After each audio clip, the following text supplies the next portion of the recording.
Hey guys, welcome you to my channel SSC study smart. लगातार latest information के लिए, salary slip के लिए, आरटीआई के लिए रिप्लाई के लिए आप सबसे पहले इस चैनल को सब्सक्राइब कर सकते हैं। तो प्लीज़ सपोर्ट कीजिएगा हमें। एसएससी ने कोई एग्ज़ाम करवाया हो और उसमें कोई कोर्ट केस ना हुआ हो, स्कैम ना हुआ, ऐसा हो ही नहीं सकता। एसएससी का चाहे आप पुराना एग्ज़ाम्स का जो डेटा है उठा के देख लीजिए, उसमें देख सकते हो आप किस तरीके से स्कैम होकर फिर आगे कोर्ट केस जो है वो लंबे लंबे चलते हैं। 2017 का हमने देखा किस तरीके से लंबा केस चला, 18 का, 23 का जो चल ही रहा है, उसकी नेक्स्ट डेट ऑफ हियरिंग अभी फरवरी में ही है, अभी तक उसका कोई फैसला नहीं आया है। साफ साफ जो दिख रहा है वो क्वेश्चन गलत है, बट एसएससी उसको ज़बरदस्ती सही करने पे प्रूफ जो है करने पे लगी हुई है।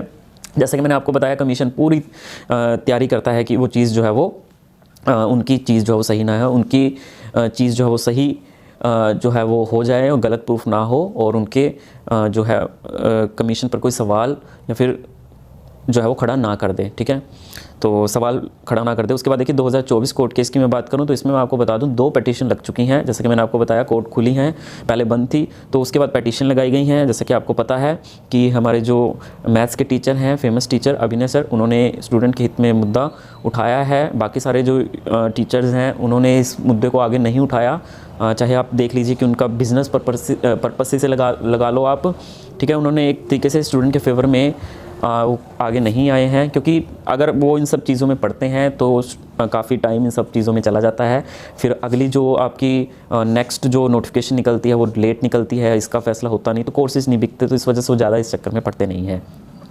तो उसके बाद देखिए ये जो पिटीशंस हैं वो लगाई गई हैं। अभिनय सर जैसे आपको बताया कि हाई कोर्ट की तरफ रुख करेंगे, ऐसा उन्होंने अपनी वीडियोस में बता ही दिया था। तो एक दिल्ली हाई कोर्ट में लगी है पिटीशन और एक सेंट्रल एडमिनिस्ट्रेटिव ट्रिब्यूनल में लगी है। जो टीम है वो मैटर को हैंडल कर रही है, और ये जो कोर्ट में, दोनों कोर्ट में इस वीक मैटर जो लिस्ट हो जाएगा।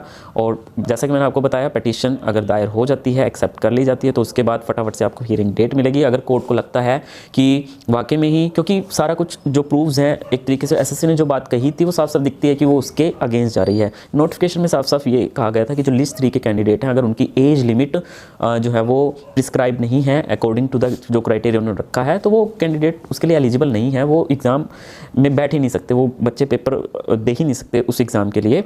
तो फिर वो जो लिस्ट 3 में जेएसओ वाले जो कैंडिडेट हैं, ठीक है, वो सारे के सारे कैसे लिस्ट 3 में शामिल कर लिए गए, उनकी एज जो है वो निकल गई। तो ये सारी चीज़ें एक तरीके से दिखती हैं। अब देखते हैं कि कोर्ट क्या फ़ैसला लेती है इसके ऊपर, स्टे लगाती है कि नहीं लगाती है। तो ये सारी चीज़ों का फैसला हो जाएगा। आप मेरे चैनल के साथ बने रहिए ताकि आपको लेटेस्ट अपडेट मिलती रहिए। लेकिन मैं आपको फिर भी यही बोलूँगा कि अपनी तैयारी करते रहिए, अपनी तैयारी मत रोकिए। 18, 19, 20 जनवरी के हिसाब से अपनी तैयारी बिल्कुल अच्छे शांत मन से रिलैक्स होकर कीजिए। धन्यवाद।